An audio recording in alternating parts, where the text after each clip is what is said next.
This is Andi Purewal, Boxing Social in association with Betfred, and I'm delighted to be joined by Angel Fernandez for the first time since I saw him in Saudi. Angel, firstly, how are you doing? I'm good, thank you. How are you, my man? I'm good, mate. I'm good. Obviously, it's good to hear you doing well. It's good to catch up with you. As I said, first time seeing you since Saudi.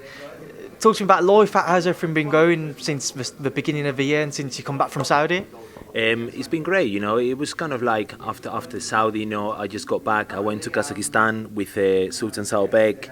I think I just spent in London 2 days. Then I have to flew over to Kazakhstan. Then I got back again another 2 days. I went on holiday myself to Dubai. And being in Dubai, I had to go to train Ohara Davies. And the first day, as soon as I landed, I went into camp with the man. So good. So far, so good. Let's talk about that. Obviously, you've got a growing stable now. You've got Sultan Salbek and Ohara Davies now. How are you finding kind of bringing more fighters in and spreading your time equally with them, especially now you're involved with Anthony Joshua as well? Yeah, it works well because Sultan just comes here into camp, when he's kind of like, when he gets a fight announced, we manage well with Ohara now after this fight, hopefully then Joshua into camp. So far so good. If I have to take them two guys with me into camp because they got fight, I will have the time for everybody else. So it works well. Let's talk about Ohara Davies. How exactly did it all come about? That Ohara kind of reached out to you and said, "Do you want to just have a little, mess around and see how we get on and possibly become a coach?" Kind of like I got a text from Leeds while I was in Dubai and mentioning Ohara Davies, and I saw the name and I'm like, hell no. He likes to say hell yes, so I'll go hell no. But then kind of like once I met him, we sat down on a Sunday and we put what I was expecting from him. And once you get to know the guy, you can see how nice of a person he is, because on social media he comes across as a different man, a totally different man, but once you get to know the person, he's a really good man. And a lot of people has been saying he will listen to you, he will tell you what to do, blah blah blah, but none of that has been happening. So the camp has been great, I wish I could have more time, to do more things, but that's the time we had to kind of like prepare for the fight, and hopefully there will be some changes on Friday, and we will see. We look forward to it. This is obviously a completely different challenge for you as a trainer now, knowing that you've got to prepare Ohara for one of 3 fighters he could have ended up facing. How did you find the preparations for this camp in comparison to previous? It's been hard because you had 2 southpaws left in the division, one orthodox in a Fori, but we adjusting well, like what I was doing is kind of like half of that week was training southpaw style, and then the other half orthodox, the sparring exactly the same, first half of the week southpaws and then the other half orthodox, but he has been adjusting well, to them both. He has been doing great sparring with great guys, I got to thank Eddie Lamb, and the iBox gym to allow us, to go there and do the sparring. So thank you guys for that. But the camp has been great, it's been great, and it's been a pleasure, to be part and for him to believe in me. Now, obviously, in the build-up to the first fight, there was a lot of animosity between Ohara Davies and Tyrone McKenna.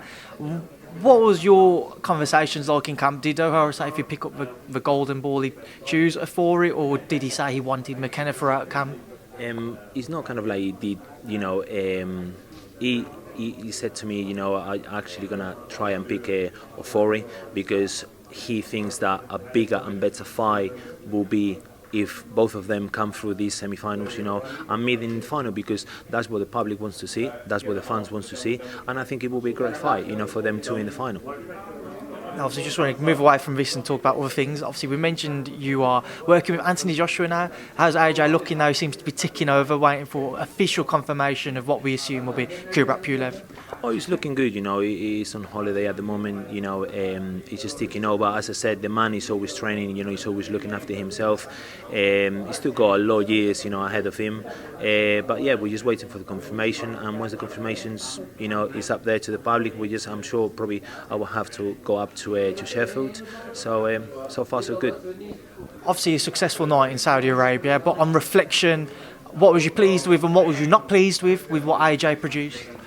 Yeah, we all pleased with the performance, but not pleased as a coach. More because of how much he meant to him, and he should take all the credit because the coaches can't do so much. And remember, we just only got 1 minute just to say this or that. So for him to adjust in those 3 minutes, as the runs were going on, is down to him. So the man, he deserves, and he should have a lot more credit, from the fans, that the people that kind of like was kind of like saying that, oh, he's been running and he's been doing that and he's been doing that. And boxing is about hit and don't get hit. And he proved a different style, and to actually do that when he never done that in all the previous fights, people should give him some credit.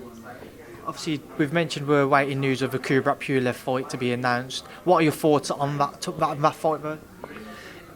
I'm just part of the camp, whoever they put us in front, me, Joby and Rob, we'll sit down, watch the fights, analyse it, put a plan together, and if that is Pulev, it's Pulev. If that is another name, Joshua, I'm sure he will jump in there, in the best of his physicality, and he will there just going kind of like mentally strong. Before I let you go, Angel, obviously there's another big heavyweight fight this weekend, Wilder Fury 2 in Las Vegas. Break it down for me. How do you see it playing out? That's a 50-55, because Wilder knows that he can hurt Fury at any given moment, but Fury also knows that he can hurt Wilder. To be honest, I'm just going to predict Fury by points or Fury by KO. So you think Tyson will win no matter what? Yeah, I reckon he will do it. Tyson in the build-up, he said he's going to look to sit on his shots a bit more. He wants to try and throw his right hand and land something a bit cleaner. What are your thoughts on that? Do you think it's a dangerous ploy to do that, especially against one of the hardest hitting heavyweights, certainly of this generation and further back? Not really, because just think Wilder, kind of like the way he fights, I think Tyson will give him every single trouble, and sitting more in his shots. I think last time Fury already hurt Wilder, so I think sitting more in his shots, and the movement that he has, it will give Wilder a lot of trouble. And I'm expecting, this time to actually, for me, he won the last fight, but the judges didn't see it that way. So hopefully Fury, wins, but because of what the guy has been going through, and I respect everything that he's doing for boxing and the tough times that he came with, and I think it will be a great fight between him and Joshua down the line. Well, Angel, we will leave it there now, and I'll let you shoot off because I know Ohara's probably waiting for you. But I appreciate you hanging around. It's good to catch up with you as well, and I'll see you soon. Thanks, Speak to Boxing Social. Thank you so much. Cheers, Angel.